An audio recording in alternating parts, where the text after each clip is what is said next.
Good afternoon, everyone. Thanks for being here. It's now been over a month since the first round of storms caused major flooding in central Vermont and the Northeast Kingdom. And I know it's easy to forget about the impacts flooding has had on communities and homeowners if your town wasn't hit. But there are many Vermonters who are still mucking out their homes and trying to figure out how they'll pay bills, where they'll live, and how to move forward from the devastation they've experienced. And towns who couldn't possibly have foreseen the damage of this magnitude are left wondering how they'll be able to afford to make repairs. And some are wondering if they'll be able to make them at all. As of this morning, we haven't received a response on our major disaster declaration request, but if approved, will bring much needed resources and relief to homeowners and municipalities.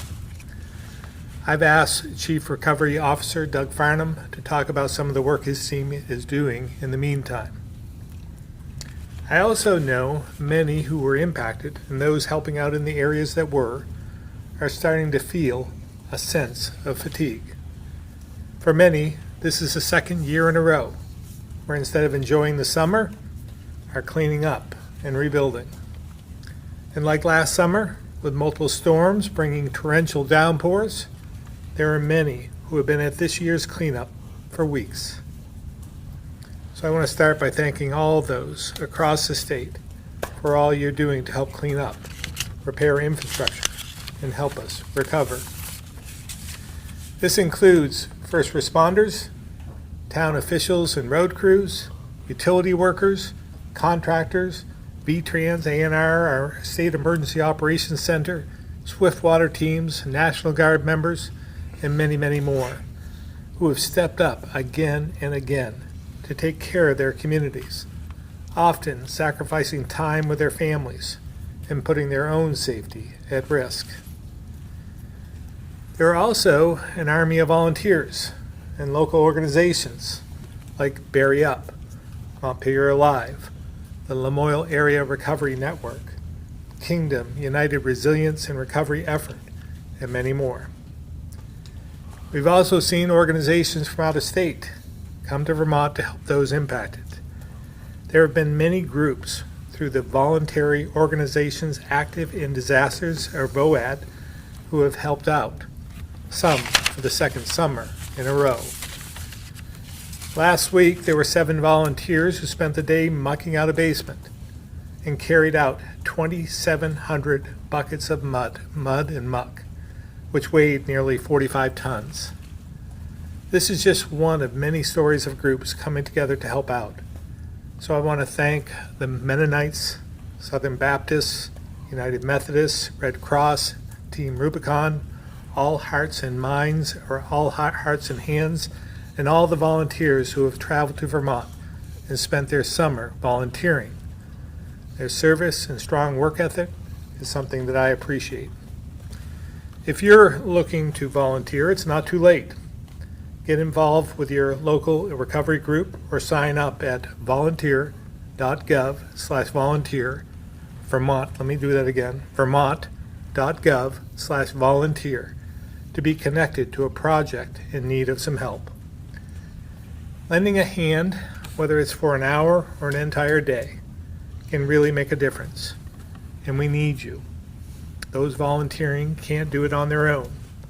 Those in municipal government can't do it on their own. So don't take for granted that someone else will do it. You don't have to wait to be asked. Now is the time to step up, get involved, and help our state recover the Vermont way. I'll now turn it over to Chief Recovery Officer Doug Farnham.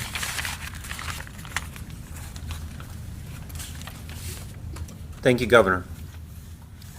I was appointed last August in response to one of the most significant statewide flooding events in Vermont's history. Hundreds of households were still struggling to recover from devastating impacts of that flood when parts of the state were hit by the remnants of Hurricane Beryl, and then only weeks later by destructive flash flooding. The layering of financial and mental health impacts from these events is real, and dozens of Vermont communities have greater need than they can meet with local resources. Long-term recovery groups, like the governor mentioned, formed by volunteers from across Vermont, have been instrumental in supporting community members, but these floods have strained their already limited capacity. In response, the state has launched 2 initiatives that I'd like to provide more detail on. The first is to provide additional case management resources to support the work of long-term recovery groups. Just to emphasize they have established a structure, those groups, and we're augmenting them, trying to just make sure they have more of what they need. State employees have volunteered from across state government and are currently being trained to provide short-term support to the long-term recovery groups while we evaluate how this summer's flood changes the needs in the next year. These bridge case managers, as we're calling them, will be deployed to increase the capacity of these local long-term recovery groups and the support they can provide to individuals.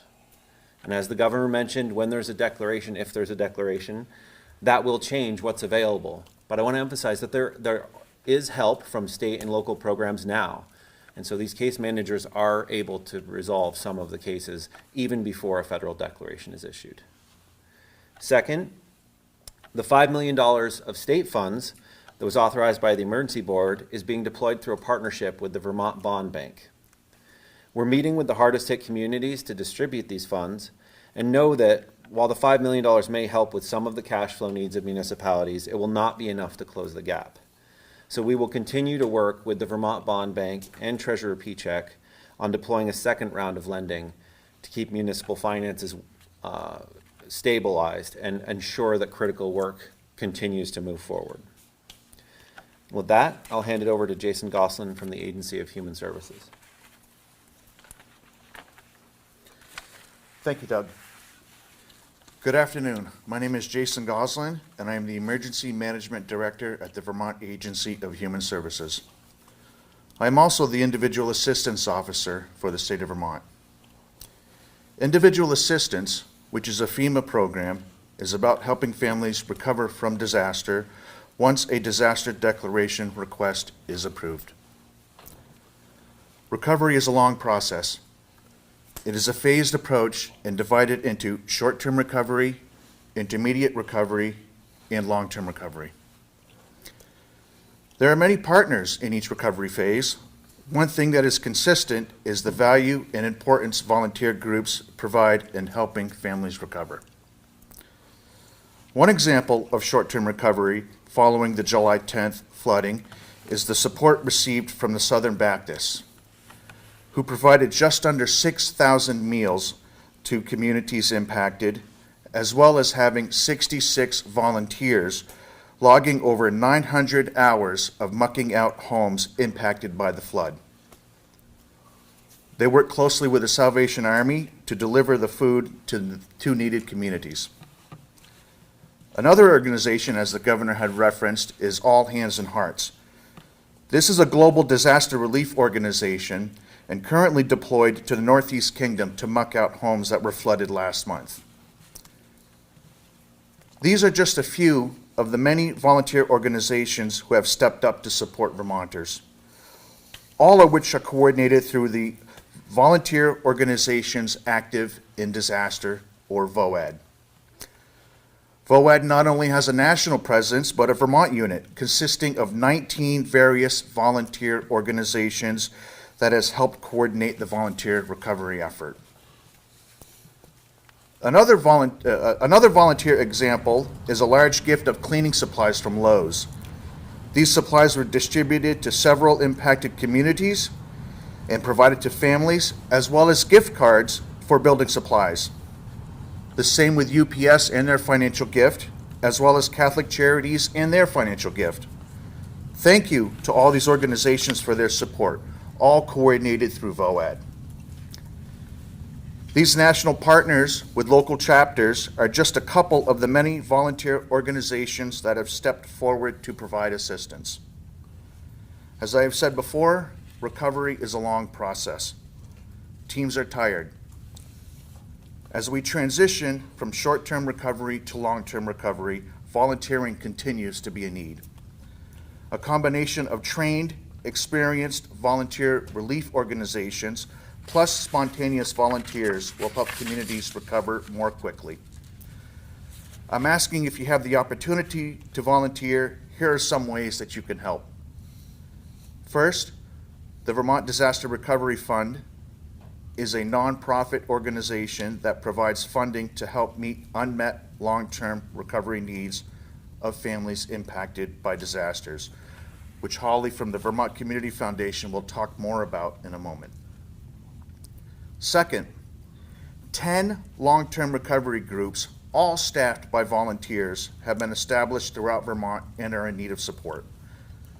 Whether it is an understanding of assessing construction projects or coordinating local volunteer groups to help families remove debris from their properties, these long-term recovery groups can use your help.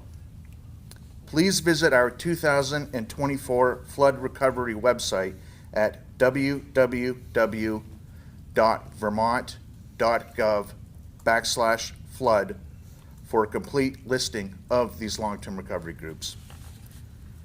Third, if you are a volunteer organization and interested in becoming more involved in volunteer disaster recovery work, please consider joining the Vermont VOAD group. Information can be found on www.vtvoad.org.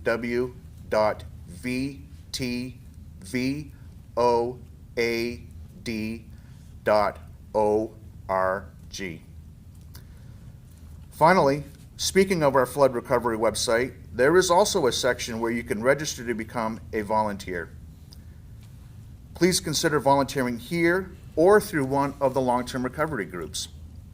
And if you aren't able to volunteer, please check in on your neighbors. Ask them how they're doing.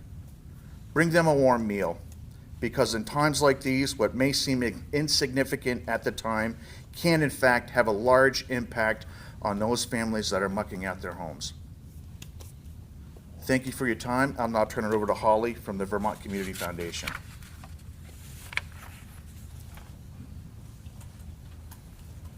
Thank you, Jason, Governor, Doug. I'm Holly Morehouse. I'm the Vice President for Community Impact at the Vermont Community Foundation. The Community Foundation exists to help make Vermont's communities stronger, both now and well into the future. When the rain and flooding started a year ago, the Community Foundation moved quickly to establish the Vermont Flood Response and Recovery Fund. In 2023, close to $14 million were raised into that fund, with donations coming from all across Vermont, from every state in the nation, and from around the globe. With those generous contributions from over 9,000 individual donors, philanthropic partners, more than 270 businesses, the Community Foundation has been able to move grants and funding to support response and recovery efforts in more than 100 Vermont communities. It is such an important example of what the power and the hope that collective and aligned philanthropic bringing can give to the types of disasters that Vermont has faced and continues to face. And yet here we all are again. I know, like many of you, my heart aches for the communities in Vermont that have experienced this flooding, that were hit a year ago, that were hit in December, that were hit again in 2024. There's so much work ahead to do. And I'm also proud to be able to share that over the last year, donations into the Flood Response and Recovery Fund have done exactly what you would expect and hope that they would do. Getting dollars out quickly, making sure that people have food and water and shelter, helping towns and municipalities with cleanup, with the cost for emergency responders, for volunteer coordination, working with partners to get mental health supports in place for flood survivors and those working with them, supporting watershed resilience projects, and funding the bulk purchase of construction materials for repairing homes and other properties. And the effectiveness of the Flood Response and Recovery Fund here in Vermont has not stopped there. As we moved into 2024, that collective fund has been used to build capacity and critical positions, such as paying for coordinators and construction managers in the long-term recovery groups, paying for case managers to work with flood survivors in parts of Vermont not covered or served by FEMA, working with partners to get work crews out to do building assessments and assessments of damage to homes and other buildings. when it became clear that Vermont needed better data to really respond more quickly and in a coordinated way to the home repair and rebuilding challenges ahead of us, the Community Foundation used the fund to work together and partner with the state, with the long-term recovery groups, with the Vermont Disaster Recovery Fund, and with the Stormwise Foundation to create a new integrated data system that brings together all the information we have on the homes that were impacted, progress that has been made, and what is yet to be done. Now is not the time to slow down, step back, or look away. I hope that Vermonters and all those who love Vermont will join with the Community Foundation, the state, and our partners in recognizing that this is an important and very specific, powerful window of opportunity in front of us right now. To learn from what we experienced in 2023, from what we've seen with how federal dollars move, what they can cover, what they can't cover, and what it takes to set up the long-term recovery systems that we're going to need.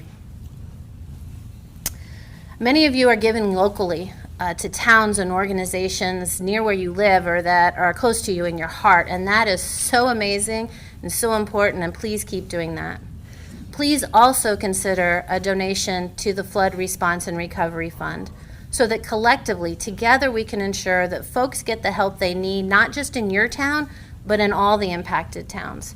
So we can ensure that all families that need to build back and get back into their homes or move forward are not left to chance or luck. And that together we can build the systems for response, recovery, and resilience that we need both today and that we're going to need for many years forward. You can give into the fund and find out more about these strategies by going to VT for Vermont floodresponse.org. That's VT floodresponse.org. I'm going to turn it back to the governor. Thank you so much. Thank you, Holly. We'll open up to questions at this time. You may have no idea, but with the declaration not being approved yet, is there any specific hold, or is it just kind of the federal government taking time like they do sometimes? Yeah, I think it's just the normal process. We did reach out to the White House and to see if there was anything that we should know and if there's anything in the way, and they said that they reported back that we should hear something very soon. I think that's good news. But they did approve a declaration for the later round of flooding in July, didn't they? It's a little bit more complicated, all the declarations and the state of emergencies and so forth, and there's separate ones and additions to. Doug, can you explain what we've received, what we haven't at this point, or I believe so, Jason? Governor. Jason, please fact check me, right? I believe that the only declaration that really has been approved at this point is the emergency declaration related to Debbie. So that came through. That was in place so that we could access federal resources quickly if we needed to. That was fortunately not necessary, and we were able to stand that down. The other declarations are all in various stages of the process, and so we don't have the formal public assistance or individual assistance declarations yet. Okay, So just to clarify, the one we're still waiting on, that's the one from the first storms that happened roughly a month ago, the first set that came through on July 10th again. There's a number in process, so we're waiting on remnants of Hurricane Beryl. That one is very close. That one is, with the Biden administration, right? And we are hopeful that that will be crossing the finish line soon. Prior to that, we had some localized flooding that impacted Stowe primarily. That, in order to gather the data to support a declaration, we've had to ask for an extension to be able to make sure that we're hitting the thresholds there. The flooding from the 30th, that preliminary damage assessment work on the individual side was performed last week, and public assistance had already kind of was farther along and had crossed some significant thresholds there earlier before the individual. Individual assistance is generally harder thresholds to cross than public assistance. I don't think I'm missing any of the other ones in flight.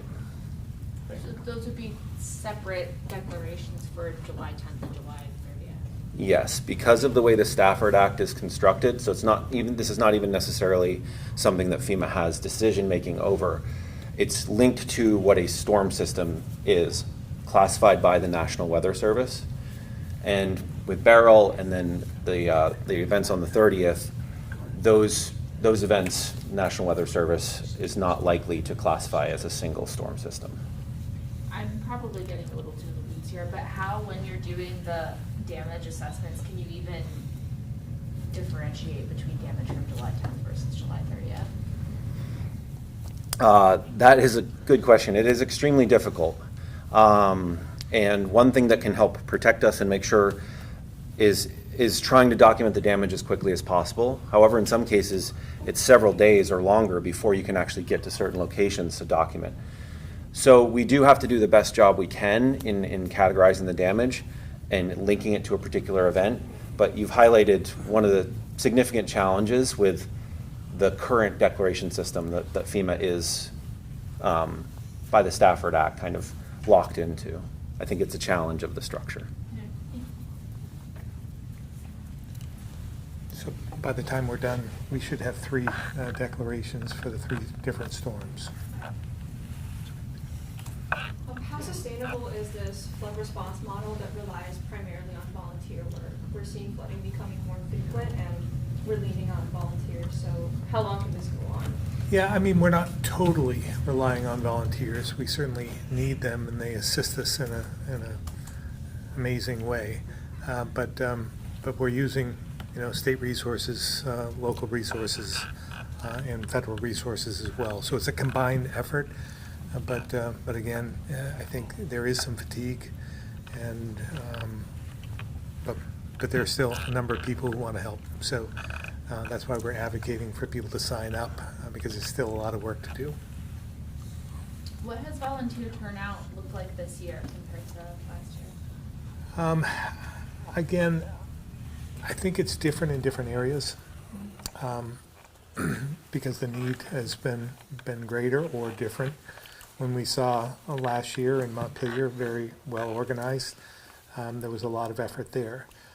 They have reached out, I believe they've even reached out to Plainfield to see if they could assist as well. Barry Up is doing a lot of work there, but it hasn't been as needed as it was a year ago. In the Northeast Kingdom, Lyndonville in particular, there's a lot of volunteers that are just coming out to help out in any way they can. So it really is regionalized different for different areas, and the need is different for different geographical areas. This might be a better question for, say, the Department of Tourism, but last year after the big flooding, there were billboards in other states saying Vermont's open, Vermont's open. Do we have any idea maybe how the rain this past summer has affected summer tourism coming in this year?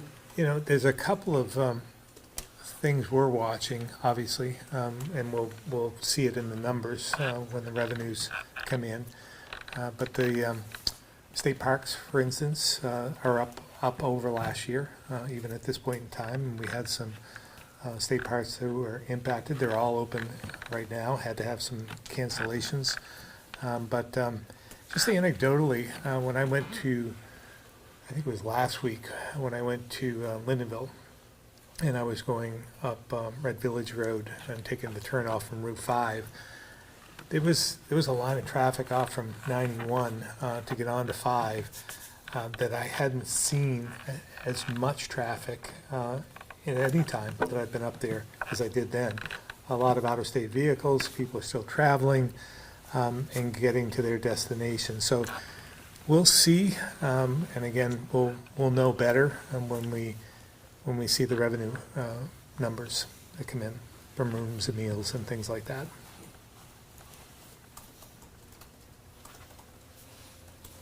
All right, we'll go to the phones.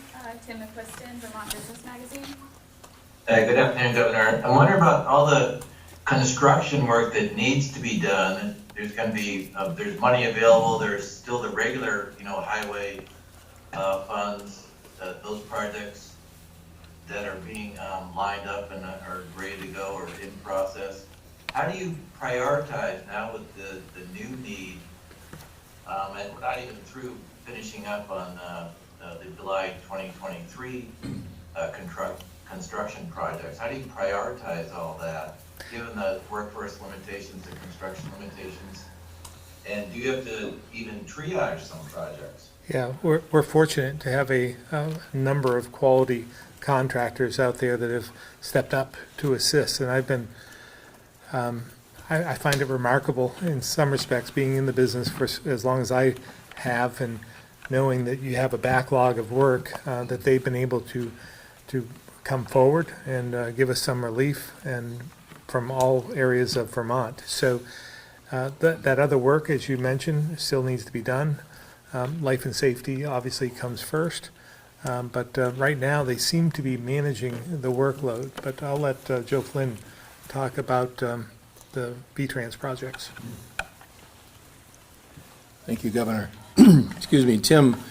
For example, last year in 2023, we did have a few V-Trans projects that we extended by about 6 weeks so that those contractors could break off and go help towns. And we would have categorized those as lower profile. That doesn't mean they're not important, but they were projects that could be extended a little bit further into the fall. This year, we've not had to do that yet, and I hope we don't have to do that. Let's hope that these storms give us a bit of a break here. But there were contractors who rose to the occasion for storm repair that also had other crews working on V-Trans projects but didn't have to pull them away. And I think one of the other questions you asked was, how do we afford all this? Was that correct? Yeah, it seems like the money comes in, and maybe there's even a backload of money. I'm not, you know. Well, our regular book of business is funded through the Federal Highway Administration, and currently we're still within the 2JA 5-year tranche of authorization. Storm-related money to state infrastructure is funded through Federal Highway, but it comes from emergency relief money, which is a separate bucket. So just hypothetically, if we're at about $30 million on the state network, roads and bridges this far for 2024, that doesn't come out of the allocated funds for our normal book of business in this year. It comes from a different source.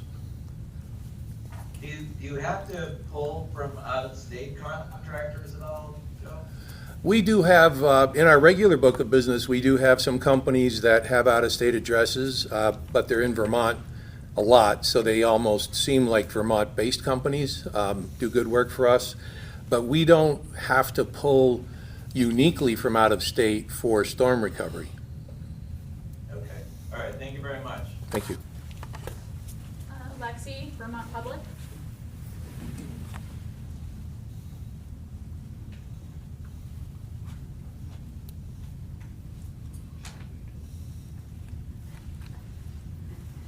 And then I think Commissioner Morrison, did you want to add anything on the FEMA declaration process? Sure, I'd be happy to. I just wanted to clarify that there's a difference between an emergency declaration, which is what we sought when we saw Tropical Storm Debbie approaching. And the emergency declaration allows us to access resources that help respond to the event. So out-of-state urban search and rescue teams, swiftwater teams, that type of thing.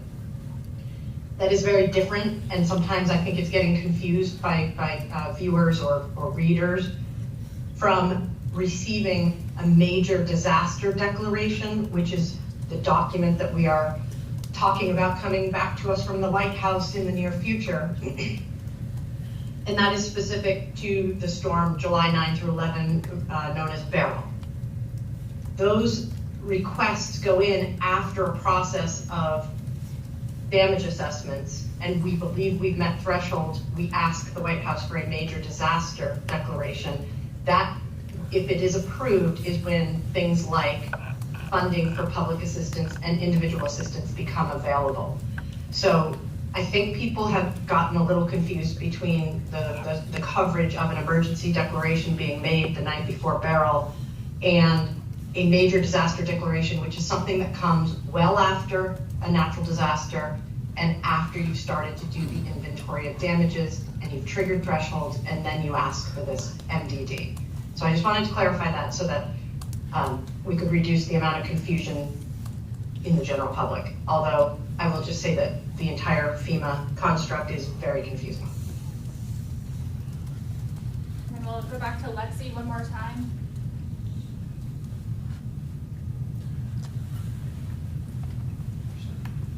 Lexi, it looks like you're unmuted, but we can't hear you, so I'll follow up with you after. Okay. Oh, we can hear you now. Go ahead, Lexi. Okay. This is a question, I think, for Doug Farnham. I was just wondering if you could talk about the scale of the Bridge Case Manager program. I'm wondering how many state employees might serve in those roles and for how long. Thank you. Yes. So the Bridge Case Manager program, for comparison, we stood up a similar program after the 2023 floods, and we had 9 to 10 Bridge Case Managers in place. And really the purpose there was to bridge until a disaster case management grant program that we'd worked with Capstone and other community action partners with was able to hire people, train them, get them in place. This time around, based on a rough estimate of the number of households impacted, we have 5 Bridge Case Managers in place. So we have, at a very macro level, we do expect there are fewer households impacted this year than last year. So we have 5 Bridge Case Managers. We are planning to keep them in place until October 31st, and we're evaluating how we can work with the long-term recovery groups in November and forward. Based on the timelines for the hazard mitigation grant program and other elements of recovery, a lot of households take 1 to 2 years really to work through the recovery process. So we do know that we need to work with them and figure out what the medium term looks like. So we're defining medium term in this case as after October.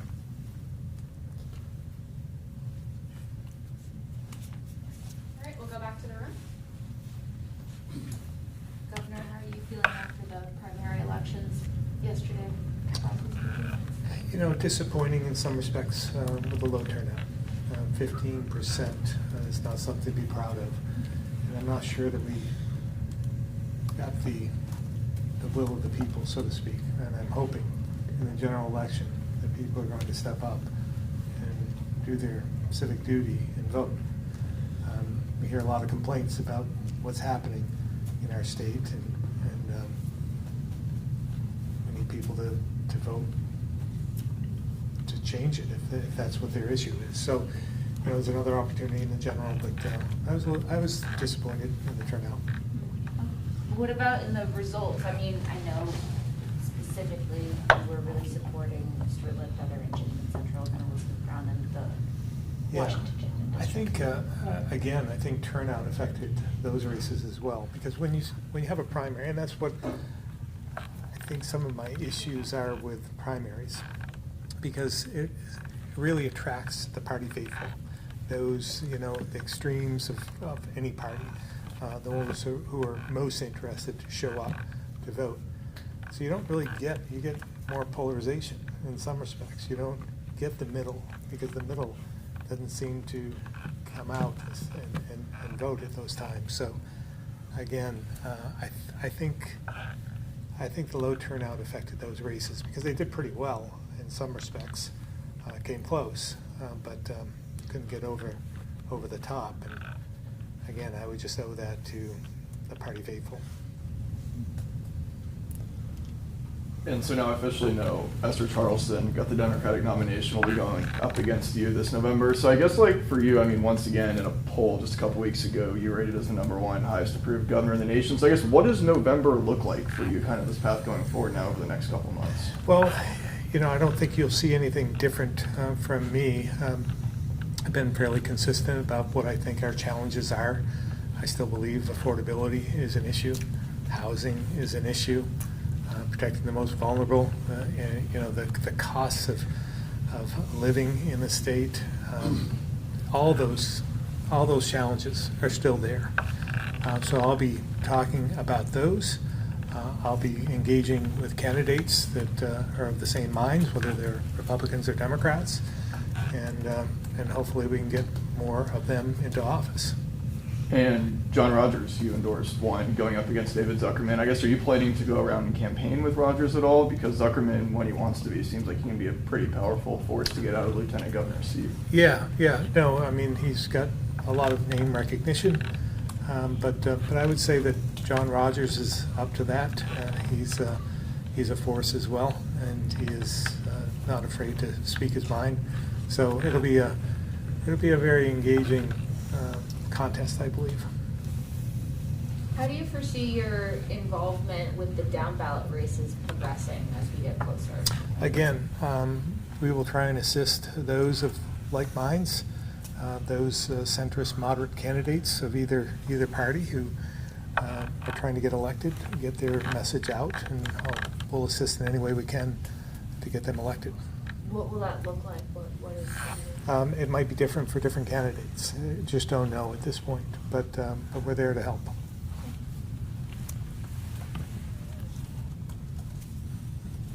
Thank you all.